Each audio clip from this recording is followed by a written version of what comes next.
Um, Welcome to our little webinar where we're going to introduce you to some aspects of the gene keys called the Pearl.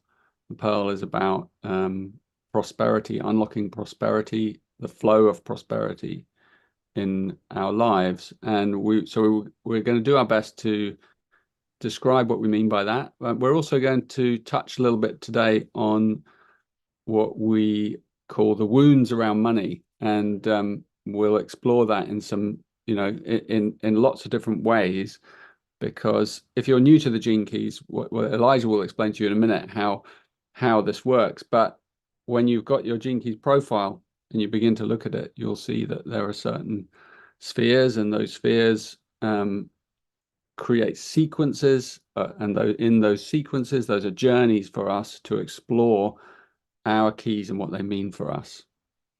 And it's a contemplative journey, so it's not a kind of knowledge-based journey, working with the gene keys. So it takes a little bit of time to kind of unlock the insights from this wisdom. And so that's the first thing I'd say. Like, if you're new, then be patient, because there are lots of things you're going to hear and learn today. And some of them will apply to you, some of them are broader, but it's an introduction to particularly the things in the gene keys. We call them the lines, the 6 lines. So we'll explain about that in a minute as well. But I'm excited to do it, and it's a really edgy subject in a way, talking about money. And we're going to sort of not only talk about money, we're going to talk about prosperity as a whole and what we mean by prosperity and how we can unlock that. Because in the gene keys, when we look at this sequence called the Pearl, and you can find your own by going online, you can go to genekeys.com, get my free profile, and you'll see your Pearl. And you can look at that, and it's one of the 3 journeys of what we call the Golden Path teachings. And the first one's about purpose, the second one's about relationships, and the third one is about prosperity. And it doesn't really matter where you begin. You can jump in anywhere. And so it's a nice place to begin, as good as anywhere. Because in order to prosper truly in life, you have to kind of, it's a full life system prosperity. It's not, it doesn't only belong in one area. It's not only about money. It's also about health. It's also about well-being. It's also about our relationships. It's about our culture, our environment, how connected we are to the earth, to the creatures of the earth, and how much we are connected to our purpose and in service. And all of these things are part of our prosperity. So you can't really separate out the theme of prosperity from the theme of purpose, and indeed from the theme of relationships and love. So there are a lot of great insights waiting, though. So by way of introduction, I hope that gets us started. And I'm going to pass you over to my wonderful friend Tanmayo, who is going to do a little attunement for us, just bringing us into a sort of breathing space together. So Tanmayo, over to you. Make sure you unmute yourself, my dear. Yes, it helps if I do that. Thank you, Richard.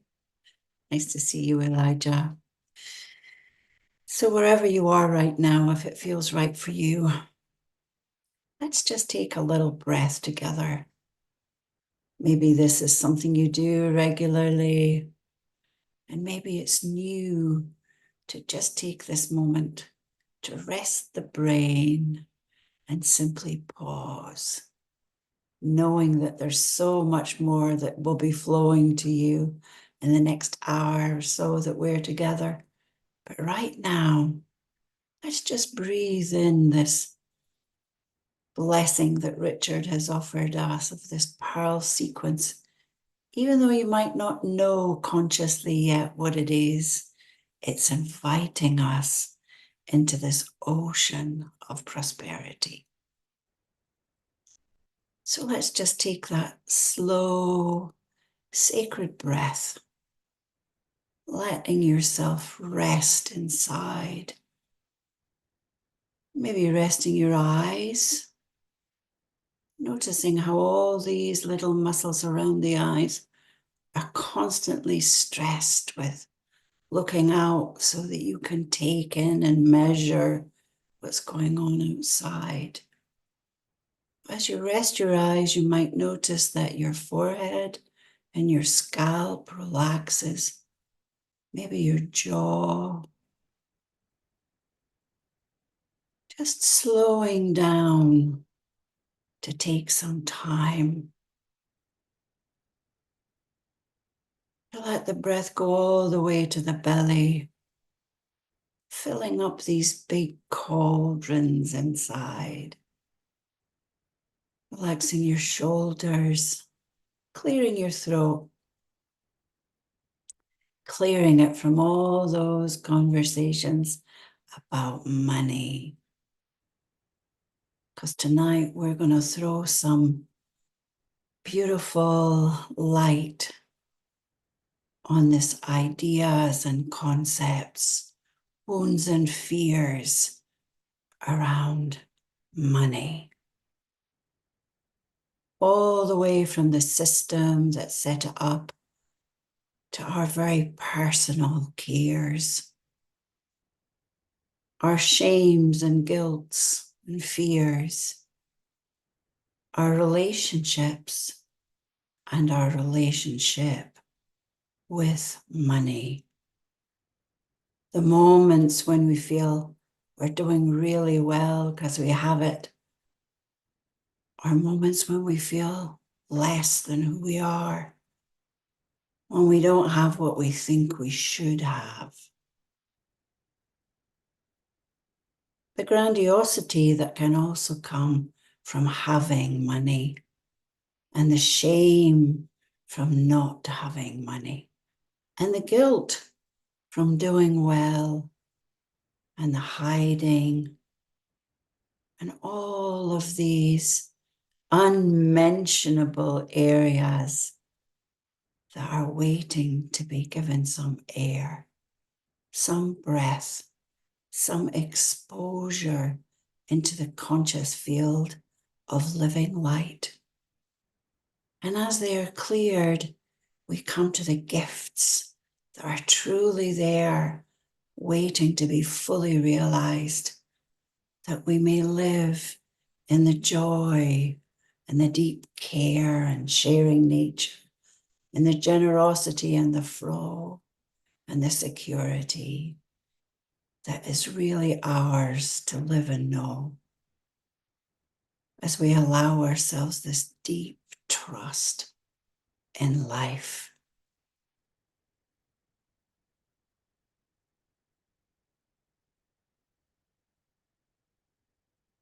Thank you for being here with us.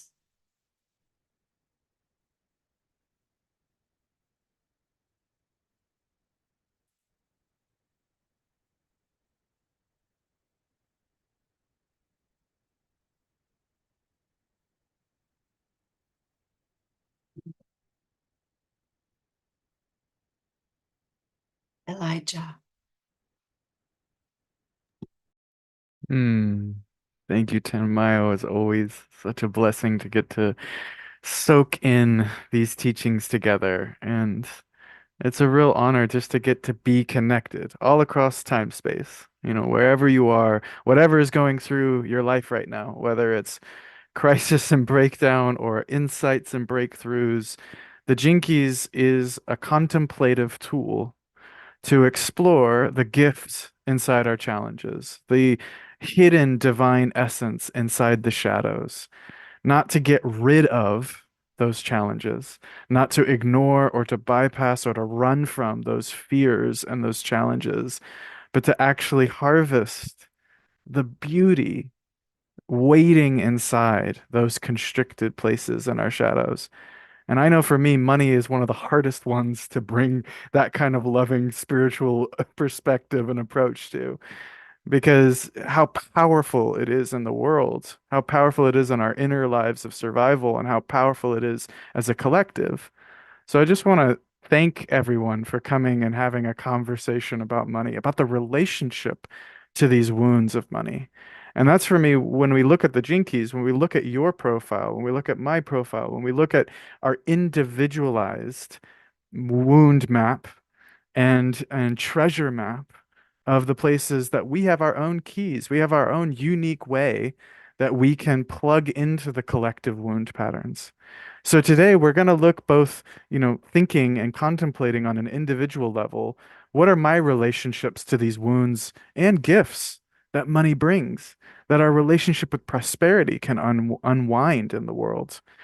But it's also collective, systemic oppression and trauma and wound patterns that we're going to explore.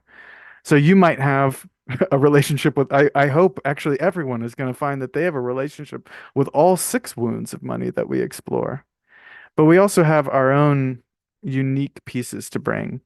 And so I wanted to share just a couple quick slides, just a presence if you're brand new to the Jinkies or if you're coming here and haven't explored it as much. We're talking about this thing called the pearl sequence, and you can see it in these three spheres that are interconnected and woven around a single sphere, the pearl of prosperity, the breath hidden inside.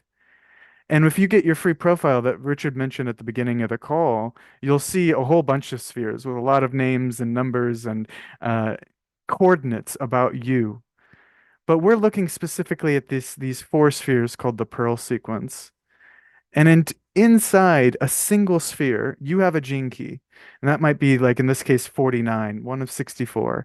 And it's going to have a shadow, gift, and city. Like this one is called Reaction, Revolution, Rebirth.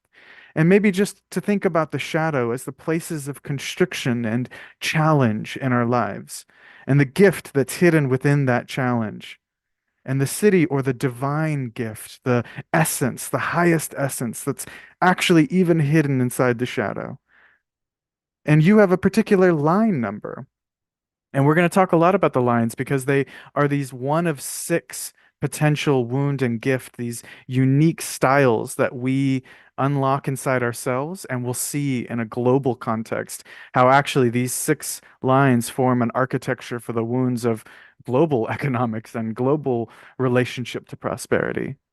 But just in case if you're new, you can look at your profile and you can see that line number after the decimal there, 1 out of 6.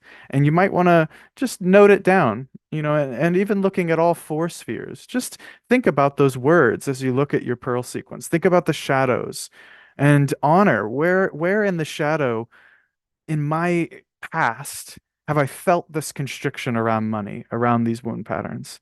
And the gift, can I dare to live into the gift or that city, the highest essence of what would that feel like in my life? How can I model that way of being in relationship to money?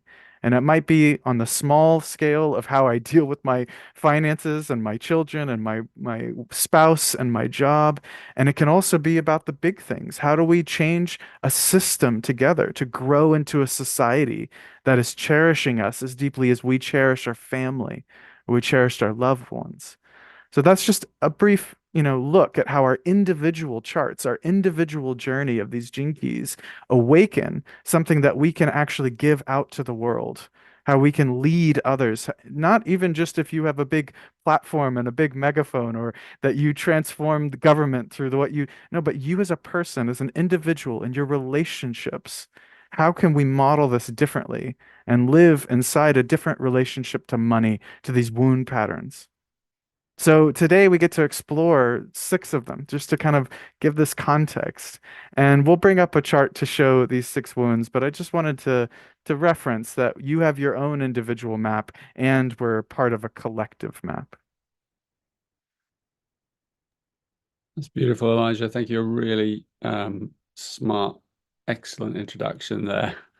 And I wanted to just add one thing, which is, in these sequences that you see in the profile that Elijah brought up, or that if you get your profile, you'll see that the sequence that leads into the pearl sequence is called the Venus sequence, and it's about our relationships and love and our trauma from our childhood. It actually leads to this sphere called the core. We call it the core, and in the core is where we find these really our core traumas, and that we have brought into the world, and that trauma can be something that happened in our childhood. It can be something in our ancestral lineage, It can be a collective thing as well that we carry, and that trauma or that wound actually contains an incredible gift.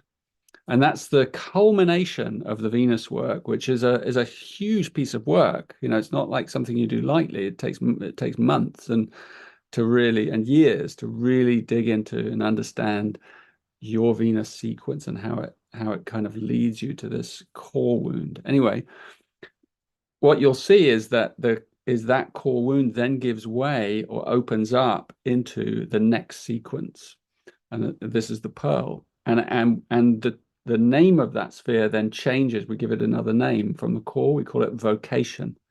And this is why you don't have to do the Venus stuff, and you can jump right in anywhere, and you can start with your contemplation on vocation. What is my vocation? What am I called to do in this life? And you'll see other words similar to that, like life's work and purpose, and they're different aspects of our life. But the word vocation is very specific because it's about being called towards something. And it's called out of our wound patterns, out of our challenges, our troubles, our deepest edges. And that's where we begin our journey into prosperity, And so we start with the first line. We're going to do these 6 lines. We're going to explore them. The 3 of us are going to add little quintessences to each one. And we're going to try and kind of finish in an hour or so and be done. And we're going to roll around and riff off them. Because you'll see that you don't need to worry about which one am I on this one, on that one. Just take it in, and you can, as Elijah said, you can look at yours and pinpoint them and see, oh, I do have a 2nd line there or a 5th line. I wonder if that has to do with what he just said or what she just said. And remember, this is not a kind of data-driven system. This is a contemplative system. It unravels over time as you get to know your sequence. We're going to, at the end, introduce you and invite you to come on a retreat with us that's 4 months into this pearl sequence, where we really go deep in a series of explorations together online in your own life. You stay in your own life, and we just go deeper into these things and we contemplate them together. And that begins to open it up as we do 1 sphere each month. Anyway, we'll talk about that at the end. But I wanted you to kind of know why we're doing this, and we're giving you a little kind of mystery tour here today. So line 1, starting with line 1. And line 1, because it's a foundational structure, this is based on the I Ching. I'm not going to go into that here, but I Ching is formed up of these 6 lines, these 6 called hexagrams, 6 symbols made up of lines, broken and unbroken. And the first line is the foundation. And so what is the foundation? What is the foundational wound around money? And really the word is unworthiness. That's what it is. It's lack of self-worth or lack of self-esteem. And that's the core. And so line 1 is like in the UK, we call it the sole traders, and most of the people around the world who are running businesses, or many of them, start as sole traders. They start as someone with an idea, or you've got a job and you work for yourself. I work for myself. I work to earn money to pay my bills or to support my family, but I work for myself. That's the foundation. And the energy around that is kind of built out of how much self-esteem do I truly have inside myself. And I'm not talking about self-confidence. That's slightly different. That can be kind of built up as a sort of pride thing, even. Not that self-confidence is bad, but self-esteem is something that flows from deep inside. It's a feeling of trust in the universe, in life. It's a deep feeling of being at ease in our body and in the world. And that's not something that can be trained or taught, or any technique can really lead you there. It's a long process for most of us, because we carry these wounds, and they all begin with like self-care. And so, when you look in the world and you see the systems that we've built around money, you see that they're all based on competition, pretty much. They're based on, we have to compete. And it's like you're dealing with all these little places of I'm not worthy enough competing with each other. That's what we've built. In the far, far distant past, we operate out of something called a gift economy, where we didn't compete with each other. But now the wound is writ large for all to see, and we've created a system where that we don't feel safe. And no matter how much money you have, if you don't have that core feeling of self-worth, you will never feel safe in this body, in this world. And so it's the foundation of prosperity is actually our breathing. That's what it is. It's like when you come to the pearl, you'll realize that the truths that you hear are very, very simple. They're written in plain sight. So knowing and understanding and following the nature and the rhythm of one's breath is what brings you deep down to a feeling of security inside your body, because you come into your center, and that's a place where nothing can shake you, because in your core center, you're an eternal being, and you know that, and you feel that, and therefore you're not even afraid of death at some deep level. And every time we leave our center, then we enter out into the field of feeling less stable and less secure and less sure. And so we try and find that stability outside ourselves in lots of different ways. And one of the classic ways we do that is through trying to get money to feel safe. So that's my introduction to line one. I don't know if Tanmayo or Elijah, you'd like to add something. I'd love to hear your insights.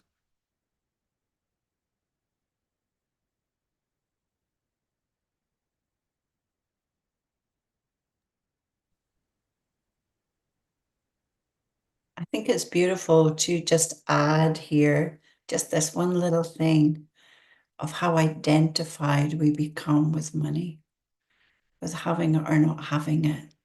And when you're talking, Richard, I've just been in a few places recently that there was a lot of wealth around, like everybody drove really beautiful vehicles, and there was lots of designer, this or that, stepping out of these beautiful vehicles. And it reminded me of seminars I went to years ago, particularly with Robert Kiyosaki and some of his millionaire friends. And they'd all made millions and lost millions, and had gone from, boats and cars and all kinds of things and planes to living in their car or living in the last little apartment that they could afford. And they had to go through this process of realizing that their self-worth was actually totally related to their bank account.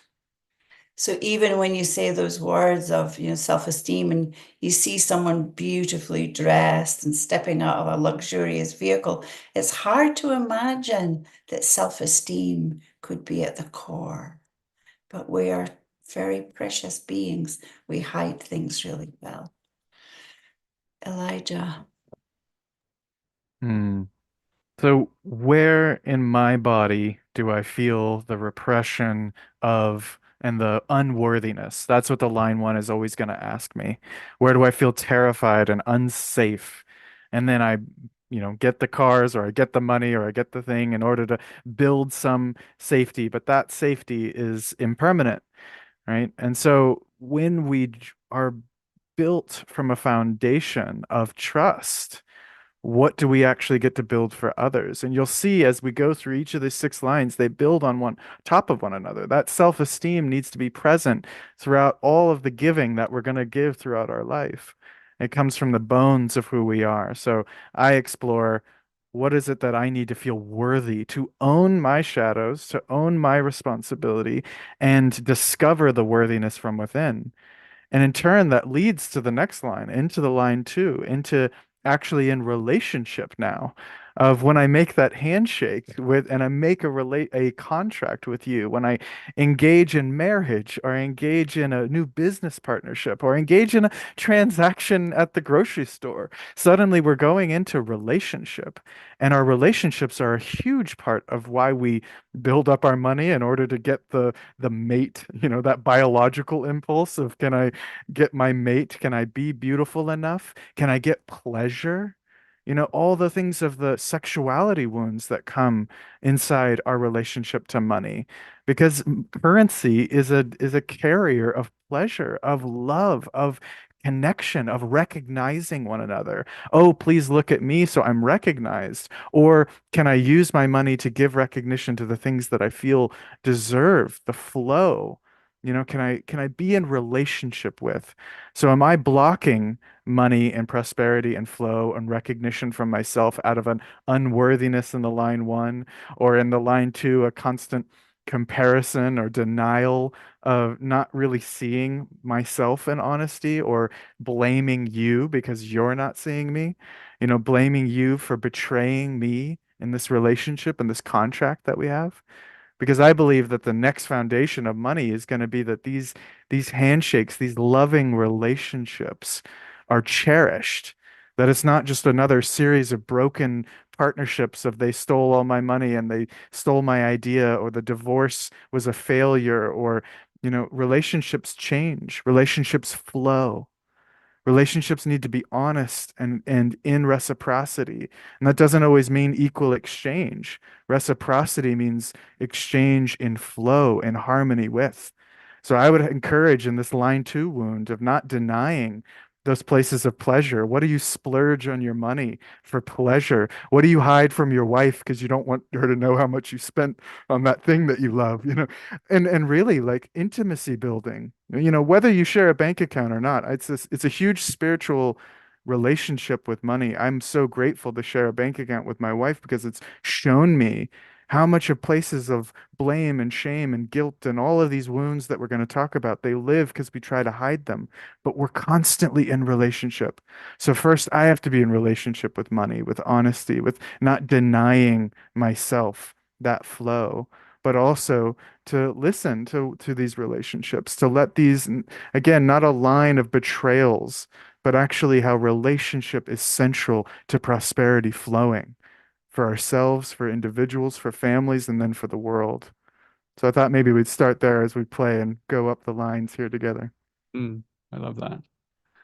Yeah, and the line one is like a founder energy, and the line two is the one that finds the founder, that connects, it connects to that founding energy and then begins to kind of bring it out. So you have a partnership that forms. And many of, most of the big businesses in the world started or are still partnerships, and formed between, two business partners or two friends. As Elijah said, the wounding around that is intense historically, because of the money and because of the shadow. A lot of those partnerships end up dissolving and falling apart, and then you have all kinds of dramas of blame and revenge, and the whole Shakespearean thing around, I'm going to get my money back, and all of that, and that sense of betrayal that can take place when something doesn't work according to your expectations, or someone doesn't live up to what you thought. And the second line, because it has this wound of denial, it doesn't see itself easily. So when we look out in the world and we just think of, sometimes it's hard for us to compute that people can keep taking things from the environment, from this, they will take things from you. The second line is like that. It will steal, and it doesn't have a conscience. It's just a dynamic. It doesn't know. It just sees the thing and it goes, I'm having that because I feel that lack of self-esteem. I need more of it. And so it just takes. And that doesn't mean that if you have a second line, you're like that. But I want you to see that there might be a part of all of us that has that a blindness. And so in the world, when we look around, we see, that all of this writ large in the world, and the tricksters and the hucksters and the people who will quite happily take your money if you take your eye off the ball for a moment. And it's that energy that of that second line that just, you know, will do that, because it's trying to fill a void. And we do that in lots of different ways in our lives, in our relationships as well. That you know, we often don't see the places or use the words, you know, that hurt someone, and then later we realize, wow, I shouldn't have said that. I realized that really hurt that person, and it was that second line thing that just said it without thinking, and or maybe accused that person. And so you see in that second line, you see a lot of different disappointments and breakups and divorces, and these things are often connected to money. You know, it's the money that becomes the problem, you know, because you're trying to divide everything up in the relationship, and then there's these fights, and there's this anger, and there's this blame, and there's this accusation, and these are all elements of the second line, because it only sees red, it only sees through its anger. It's the fear projected out as anger. The fear of the first line projected out as anger at another. And so we see this all over the financial world and all over the stage that we've built. We see this kind of, it makes us feel even less safe, you know, in the world, because we know that that's all out there. And it's also been part of our ancestry for a long time. So our ancestors also fought these battles with each other. And ever since there's been commerce, there's been this kind of, can I trust them? Can I not trust them? I'm not sure. It's like, and so it's there in the marketplace, that basic kind of, I'm not sure. But anyway, line 2. I don't know if you want to add a crystal on the top of that for us, Tanmayo, and then move us to line 3. Unmute before you do, though. The thing for me around the second line is it can also do the opposite, which kind of leads to line 3, is it can be so in denial of money at all that it makes a bit, freedom is the most important thing, so that it can be in denial of anything to do with the money story, and it can want to just go for freedom, but that can lead to the escape and the avoidance of the third line. So that we start to see all these lines start to work together, you know, that 1, 2, and 3 are suddenly all morphing actually into what's happening in the next sphere. And the shame that comes from the third line can be really deep. And third lines also are really good at avoiding dealing with anything that causes them any kind of confrontation or emotional trauma or stress, so they can just ignore what's going on in their bank account, or they will often be engaged in risky endeavors. So like my experience of the third line having a core wound third line is, I just have a feeling that sometimes third lines are addictive. And so it's good to be addicted to something that's good for me. It's kind of where I've come to it in the end. But they do have this nature of risk. So I think back to some years ago, and all over the world, I was doing a lot of traveling at the time and presenting in different places. Everywhere I went, there were these pyramid things. Everybody was involved in these pyramid things, and they had different names, and you paid your $2,000 or your $5,000, and everybody got to the top of the pyramid, and then got a lot of money. And there was also a blindness in the second line of realizing, wait a minute, this is kind of doesn't actually work in the end. But the third line was feeling so much fun and joy in it. So there wasn't a real reality around the relationships that can also happen with these things. But I certainly remember being involved in it and being in car parks with people throwing money at each other, and having friends that built houses out of these things at the same time, and the government shutting it down in the end, of course. So there is this kind of risk and willingness to, but also a lot of real avoidance of dealing with the wound of what is really there that stops them from taking note of their own creativity, maybe also, which can also be there in all of those lines 1, 2, and 3. And if you're creative, you know, there's this idea that, well, you know, you're never really going to make any money because, you know, you have to have a proper job. You have to work for a company, and you have to, you know, have a salary, and you have to have that security that the first line wants, and you better stay in it for a long time and build up your 401k or whatever it's called in different countries. And if you're not doing that, then, you know, you're not doing it right. So you can't really ever expect that you're going to have any kind of financial security. So, or that you will be prosperous or wealthy in terms of money, because for the third line, it comes and goes so readily. But the third line is really good at making money, but also really good at spending it.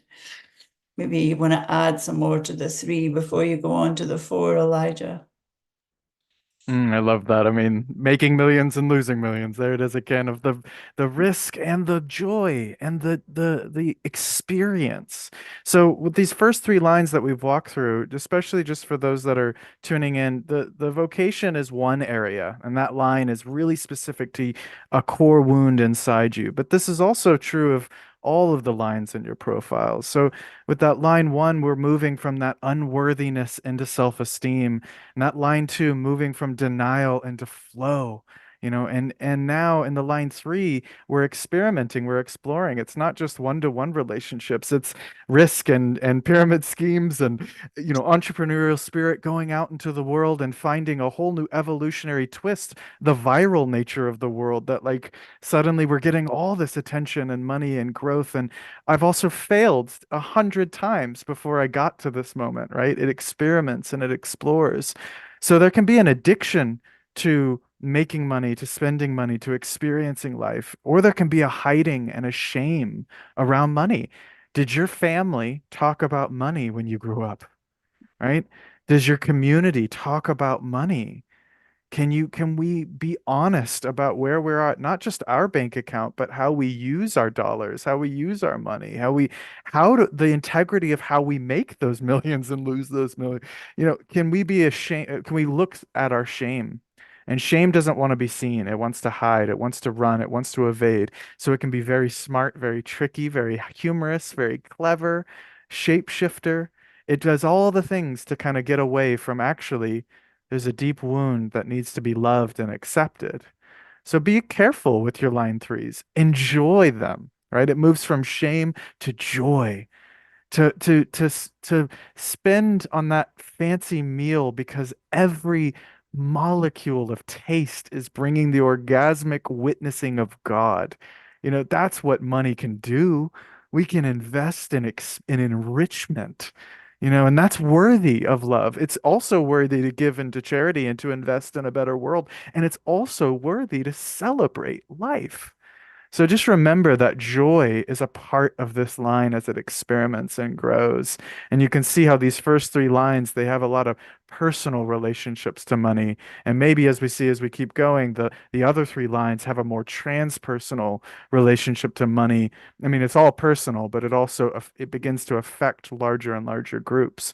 But you can see how they build on one another. Our relationship to our own worthiness, our flow in relationship, and now our joy as it bubbles out in the world. Yeah. Thank you, Elijah. I love that. And one little cherry on the line 3 for me is it needs to be a little bit careful about the addiction, because that's where you find the workaholic, you know, the one that kind of compromises their life because there's this constant, if I work harder, I'll get more success. And if I get more success, I will find that grail that I'm looking for of feeling safe. And actually, of course, you get there and it's never there. It's just not there. And so and the world is full of stories like that. You got there and it wasn't there. And yeah, so something to just watch for, because what pays the price often is families, you know, as Elijah mentioned, the third line is an attunement to the family, and you know, and the caring of, you know, that's required in a family. And so many families are just kind of fall apart, or just the individuals or the children are kind of left out and forgotten because one member is overly obsessed with their work in some way. So just something to think about. And then line 4, as Elijah said, we move into like a more transpersonal realm. And line 4 is like the kind of networking zone. So, I mean, when I think of the line 4, it's almost like that social media. You know, that's where suddenly you're in this vast communal platform, and you're able to see each other, and you're able to communicate with each other, and you're able to make friends and build friends. It's a lot about friendships, and going into business with your friends, or making friends. That book, what was that book called? Making Friends and Influencing People, or something. It was like a big money book, famous book in the 80s, 90s. It's like, yeah, it's about influence. How much influence can you have? And influence is all about who you know.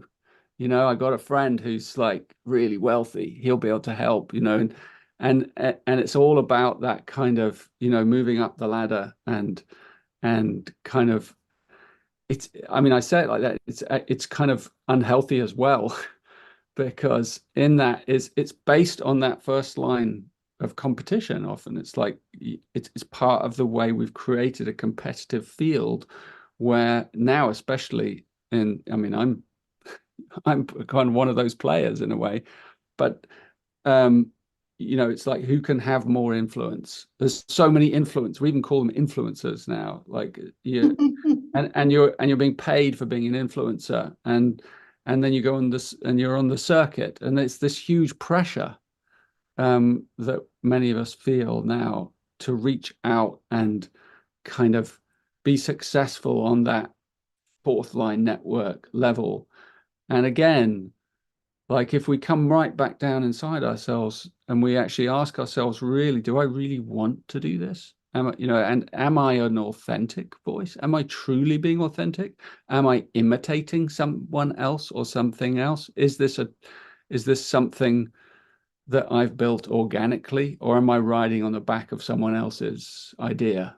You know, because there's a lot in the fourth line about needing a truly authentic presence. And the other side of the fourth line is that it can be kind of mean, you know, and it's where we see where we save actually money, where we keep money back, we hold it, you know, we hoard it, you know, because the fourth line can be very, very generous, but it can also be it can really be the hoarder, you know, the one that's like, I want to build my bigger bank account, I'm going to keep it over here, put a bit over there, and that makes me feel safer. And of course, it's never enough. Again, it's never enough. And yeah, I don't know, what do you want to add, Tanmayo, about the fourth line? I actually like this. You know, one of the gifts of the fourth line is sharing. And actually, that sharing can also, as we all know, as we've explored shadows, gifts, and cities, you know, there can be a gift in the shadow, and there can be a shadow in the gift. And sometimes in a fourth line with sharing, when it comes to relationships and partnerships, and they can often be so busy taking care of the other financially that they actually undermine the possibility of their own prosperity in a way. They're trying to, it's almost like they're sharing so much in the care of the other that they stop to notice how much it's impacting their own lives. So there can also be, you know, that place of noticing what the sharing really is that you're doing. It has to come from that reciprocity in some way that's very different than ideas we have around equality of finances. That will stop the flow from your second line as fast as anything. But when when it's a true reciprocity, it stops having anything to do with bank accounts and money. But I know that I have experienced and heard many times of people trying to save in a way. We could almost go to a fifth line savior with that, the rescuer, in a way that they're shared so much of their own finances that it got themselves in trouble through the sharing. So there's all kinds of little nuances that also go with that. Beautifully said, Tanmayo. I was really feeling that of like this unhealthy boundaries, either direction, right? Yeah. It's either I collapse and or I make my wall and hoard, and miserly is a word. Like when the line 4 is miserly with its love. And this is important for everyone that's kind of exploring any of your gene keys. Like this isn't just in money. This is, where am I miserly with my love? Where am I miserly with my kindness, my sweetness, my breath? Inevitably, remember, the pearl sequence is all about the breath. And the line 4, it's freezing up the heart and the chest and not breathing and trusting and listening to the field around. So when we breathe a little bit deeper, when we're more charitable with our time and presence, can we be charitable with our loving kindness in every situation? Maybe I can't give my money infinitely right now. Maybe I can't be charitable with my finances right now, but that does not hold me back from being charitable with my loving kindness. And charity means healthy boundaries. So the line 4 teaches us about boundaries, not meanness that constricts, and not that unhealthy, unbounded, boundaryless kind of, too much giving, too much caring, not too much caring, too much giving your power away, loving off your center. So looking at that keynote from rejection, I'm rejecting others, I'm rejecting myself, to sharing together, to collective ownership, to listening to, we're all breathing the same air. And that charity, the giving nature of that line 4, it's going to lead into the line 5, which is about power dynamics. And line 5 is also systems, contracts, law and court and order, and all the people that can manipulate the systems of economy, as well as how do we use power in a generous way? How can we be generous leaders? How can we give with efficiency, with intelligence? The line 5 is charismatic and practical. It wants to find efficient solutions to give.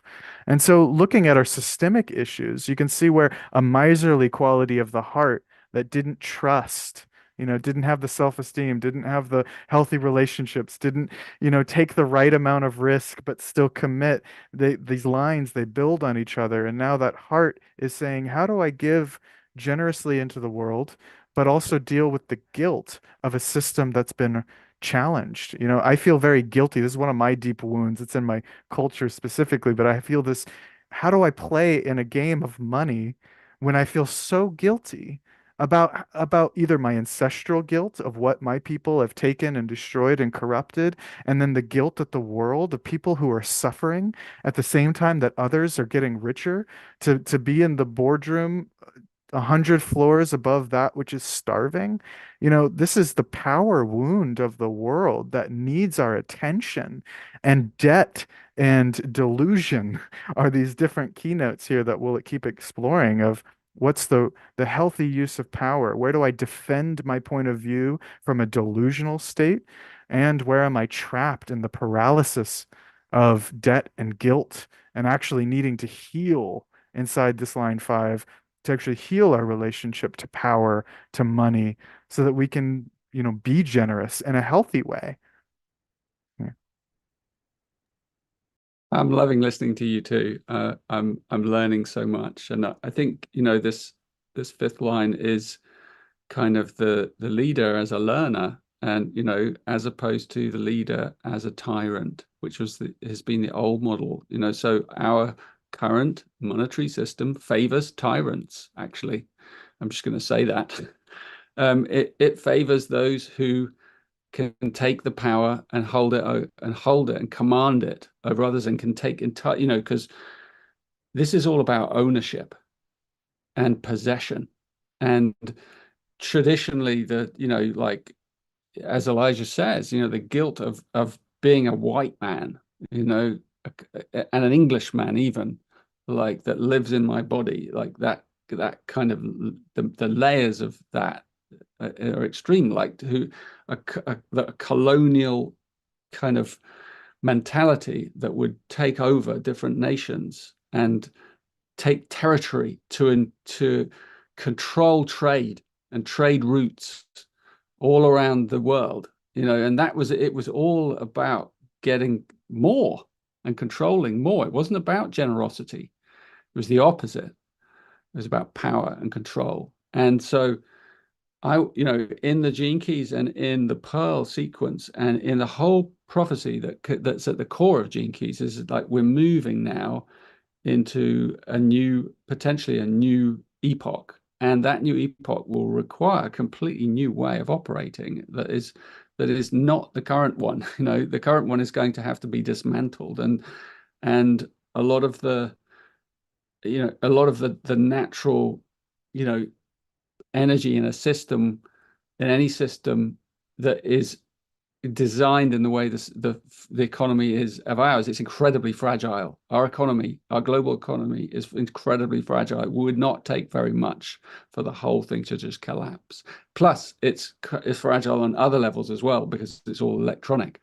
So it is incredibly fragile. It's very easy for it to collapse in a way, and it's actually part of the kind of prophecy of the gene keys is that it is in the early process of collapsing, and because it doesn't suit us, it doesn't suit the new consciousness. And so even as it's slowly beginning to crumble and we're finding these cracks and divisions in it, and more of us are frustrated by it, even as it's crumbling, a new kind of human or a new way based in generosity, based in love, is emerging. And so we have to kind of, through the fifth line, a new kind of leader has to emerge that is willing to break with the old systems and find new ways. And this is where you start to move into the sixth line, because the sixth line is the visionary, and it starts to kind of envisage entire new ways of functioning. And in some respects, those new ways of functioning might have more similarity to very, very ancient ways of functioning, which I said earlier about the gift economy. There's all kinds of new models that are being explored at the moment, but they're very young. And what we can see is that we can make the best out of what we have now, but it's very challenging because, for the reasons Elijah says, that it's a flawed system. Let's move into line 6. Tanmayo, do you want to take us up onto line 6?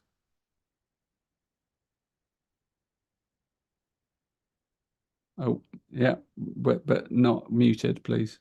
Sorry, keep forgetting tonight. I think the thing about line 6 for me, I'll just start with, I'm going to start with education, just to move from where you were and leave the rest with Elijah, is to have a view of what has actually been going on historically in this system that we live in, and all the systemic ways that have created division. And there's no question that, we are still suffering from this inequality of imperialism and colonialism and all kinds of other isms that have divided up classes and resources and measured and created this extraordinary ideas of separation between people. And so for me, the sixth line has that possibility to come in as this visionary educator role model to actually see what is needed there. And it has a great care of the world.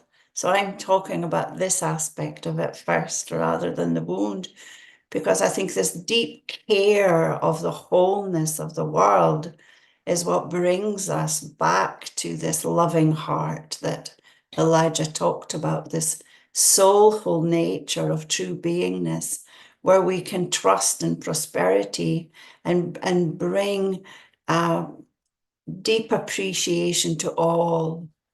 And for me, that's the overlighting nature in some way of the sixth line. And I have never been able to see how the planet can turn itself around without some education. And it's not education in a system that we have been educating our children in. I was one of those children. I didn't get a lot of great education there. But the world and life has taught me a lot as I have traveled and seen and looked and opened and been willing to feel the depths of the wounds that have been passed on to me and that I have experienced, and then to see how I have kept them going. You know, like when we talk about class, it's easy, you know, if you're a working class family, to talk about those people who have more or have, like, oh, they were born with a silver spoon. You know, that doesn't help us anymore. That keeps us trapped in the same system. So we get to notice all of these little things that have been conditioned that slowly can be broken down to open our hearts. And the thing about money wounds is, when Elijah was talking about the fourth line, when the fourth line gets tight and it puts on its very polite social mask, how are you? I'm fine. You know, the heart is closed. And this is true for all of the lines, 1, 2, 3, 4, 5, 6. There's places in the body where we're constricted and contracted. And not only that, there's this sort of thing that happens too. Oh, I'm generous, oh, I'm ungenerous. And it's almost like it creates a compression in places. And think about how many people in the world go to chiropractors and osteopaths and need deep body work from this eons of embodied experiences that are looking to work themselves out. And for me, the pearl has this possibility to bring that to us all.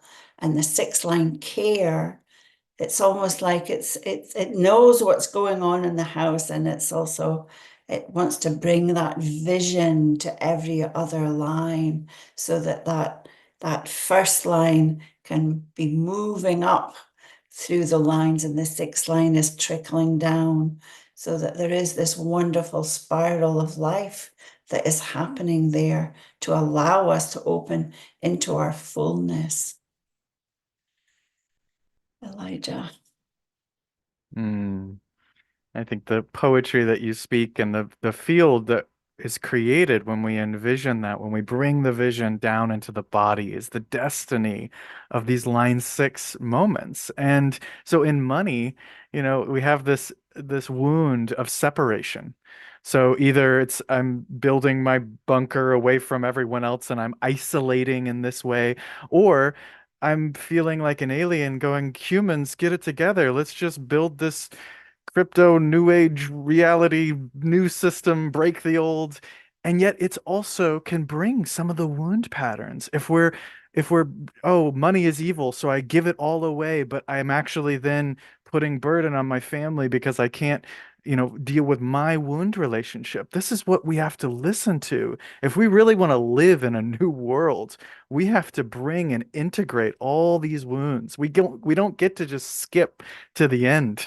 You know, that's the beauty of the human evolution. This journey is we actually transcend and include all these wound patterns. So the line six and its wound can be alienating, can be separating, can be isolating, can be separating.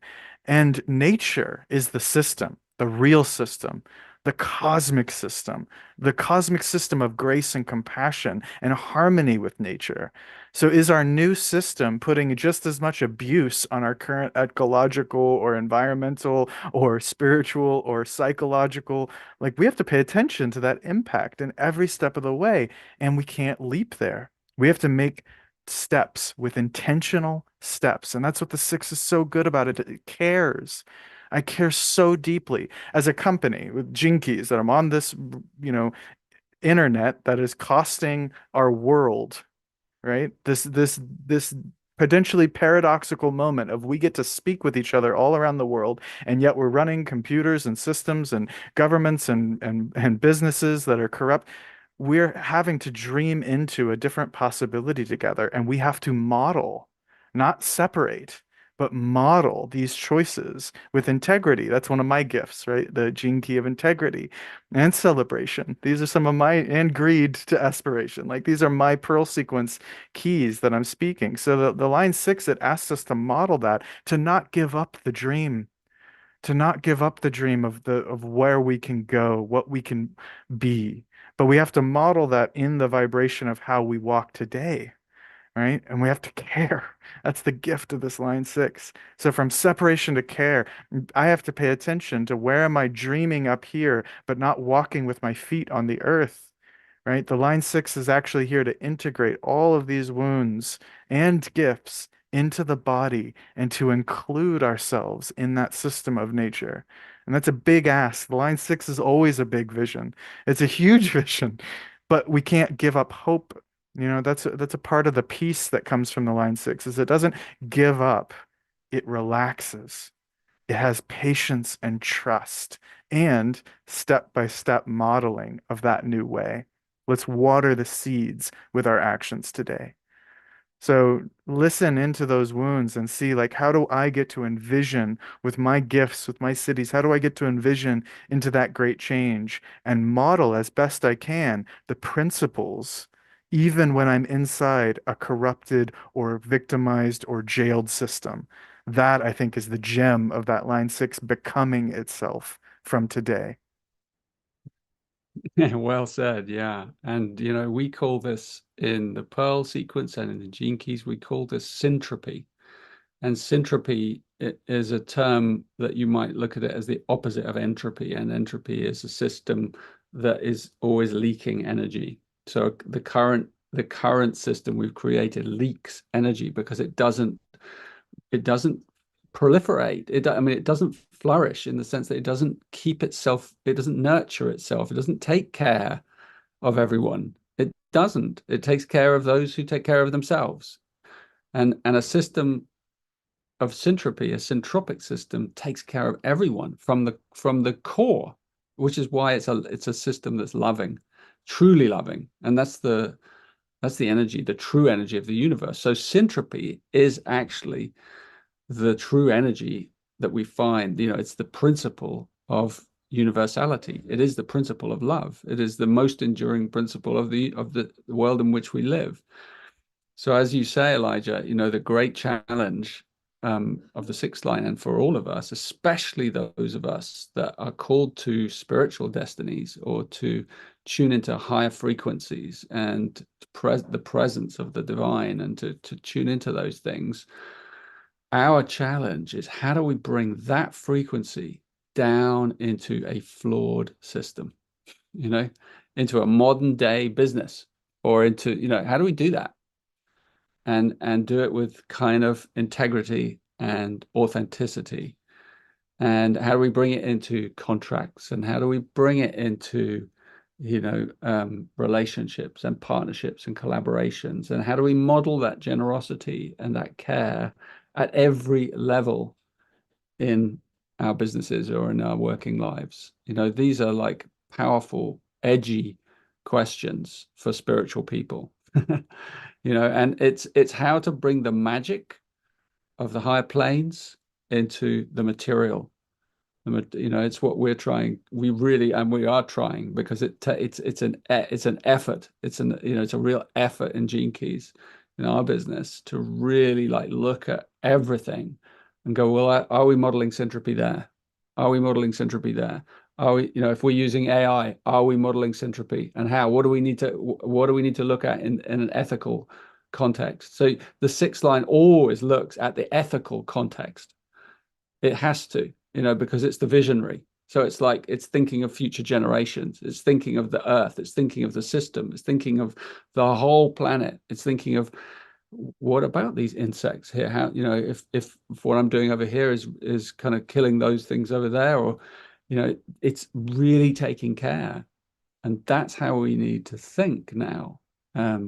And it takes real guts and grit to bring that kind of magical thinking down into the current world that we see today, the money world, with all its challenges and wounds and the relationships that we're going to meet. And, what happens when you meet a wounded relationship on the other side and you're doing your best to heal, and yet that you meet this person manifesting a wound, or this company manifesting a wound, and you have to take that, you have to really take that as a transformation opportunity. You have to really trust that the divine has sent you that person or that kind of moment, and that you're going to learn from it so that you can learn. It's a specific gift for you, and everything in your life like that. And the Gene Keys, that's what it teaches us. It comes back to the breath. It comes back to that thing we said at the beginning, the first line, just come back down into the center, like in Tanmayo's beautiful Attunement. And we just come back into that place where we're at rest and we feel safe in the eternity of our being.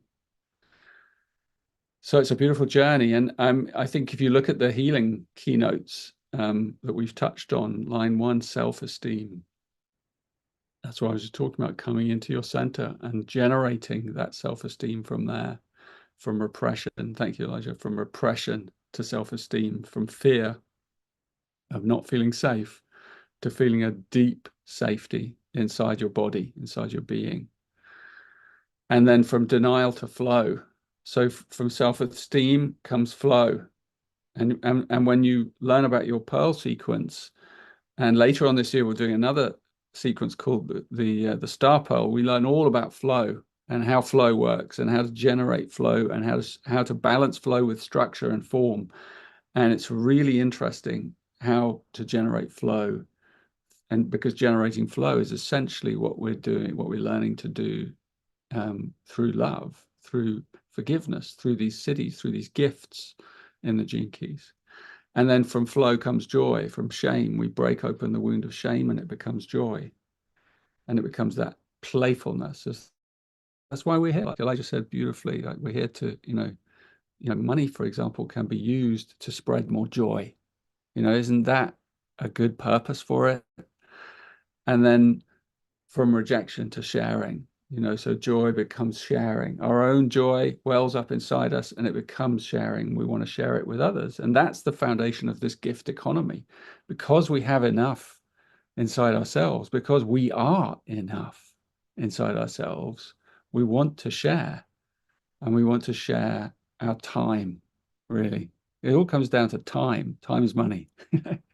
Because it's like money takes away a lot of our time, it seems to, the kind of the work that we do, it can seem like it's stealing our time away from the people we love, time away from doing the things we love. And so we have to create pauses in our lives so that we give time to the things that are important, like breathing, so that we don't build up fire and heat in our system and then become anxious because we're just running at a frequency that our body and our nervous system can't handle.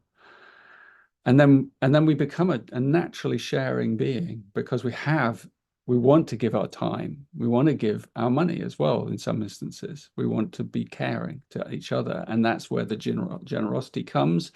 And that's where we crack open the old wounds of guilt. It's through generosity, it's through syntropy that we heal them. And we're on a healing journey. Our planet, our species, as Elijah said, we don't get to just quantum leap to the next system straight away.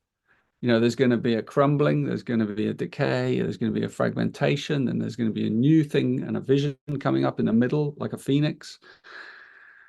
But there's going to be a period of healing, because all that's come before, all the trauma that we carry as a species in our DNA, in our ancestral memory, has to be healed. It has to come out and be healed. And that's what this time is all about. Like we're seeing it coming out so that we can heal it. We can see it writ on the world stage and all its pain and trauma and difficulty and horror and violence and violation and all of it, all its ugliest parts of humanity, in order that we can forgive, that we can find deeper levels of compassion and caring.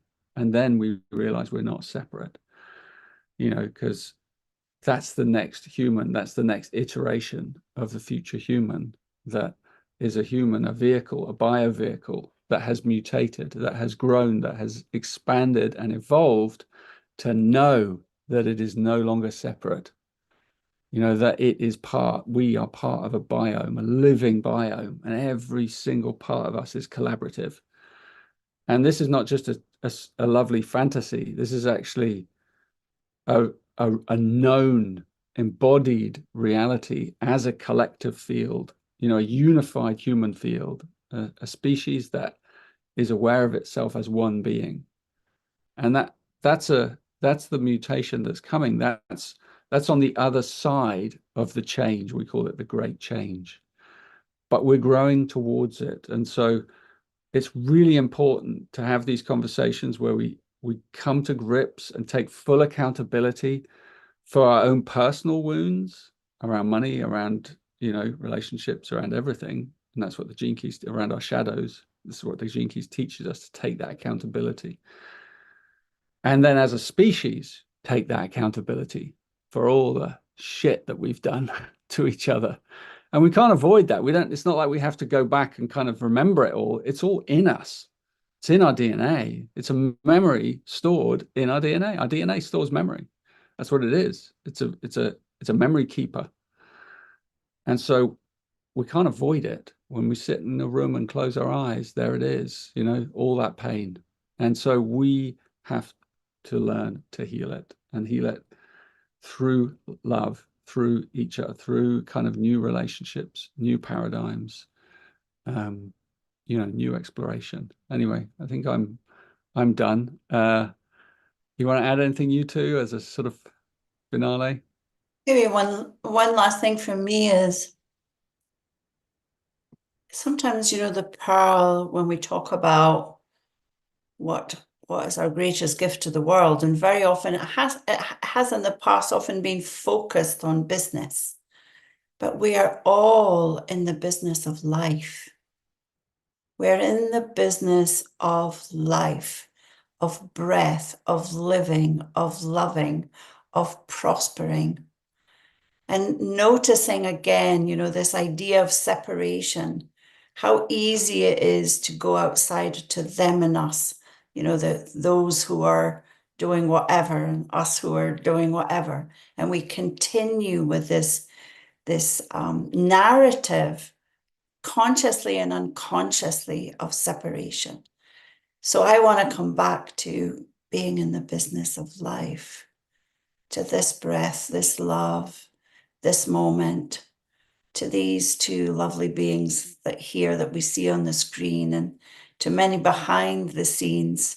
And we all work together. We work together for a vision of wholeness. And for me, that's part of what's going on here.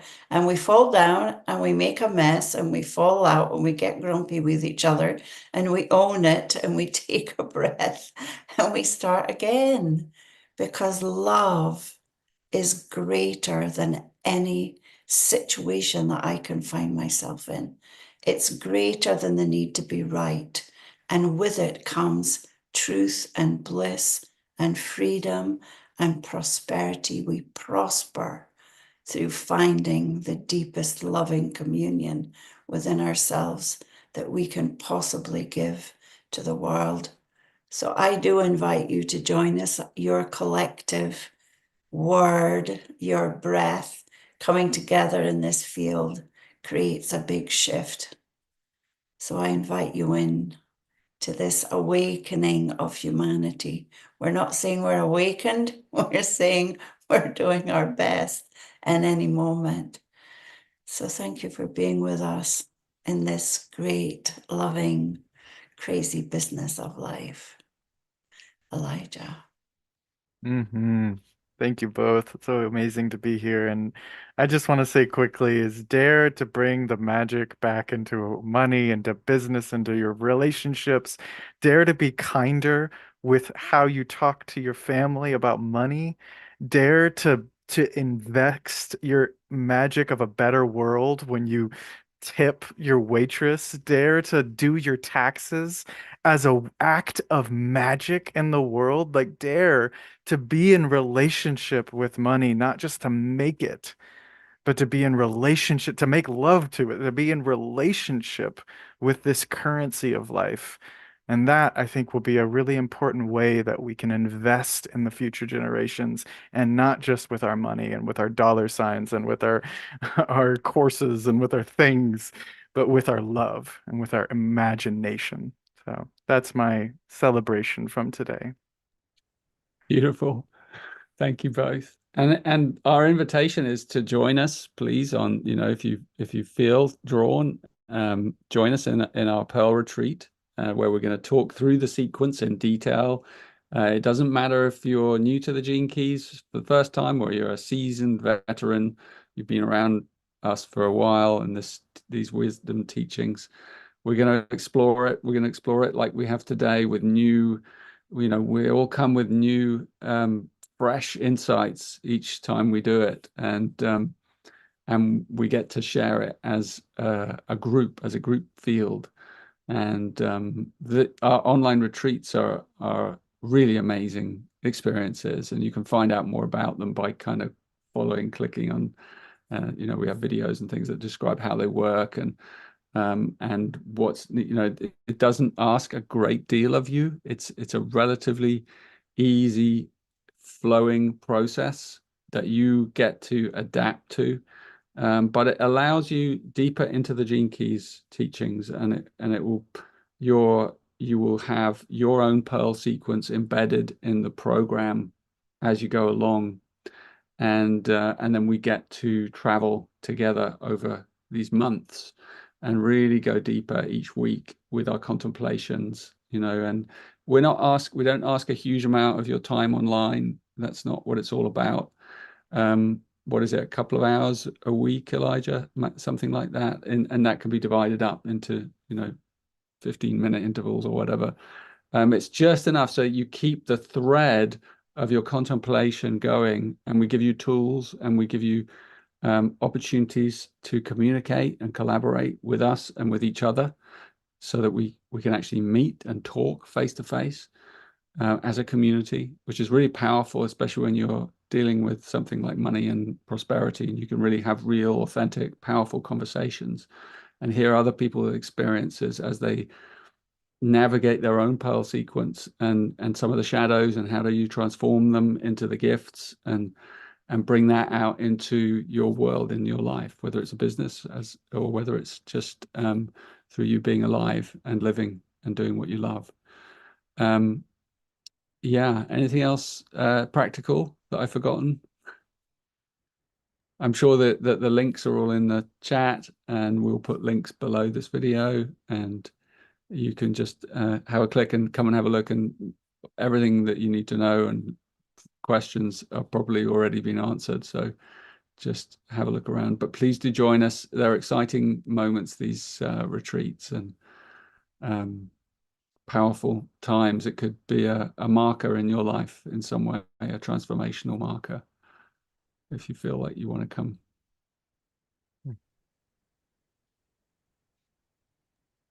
Thank you both. It was amazing. You were on great form today, you two. Thank you. It's beautiful to be here with both of you, and thanks to all of the support behind the scenes. And I look forward to seeing many of you show up with us as we embark on this great journey. Thank you. Thank you. Thank you, everyone. We'll see you on the adventure.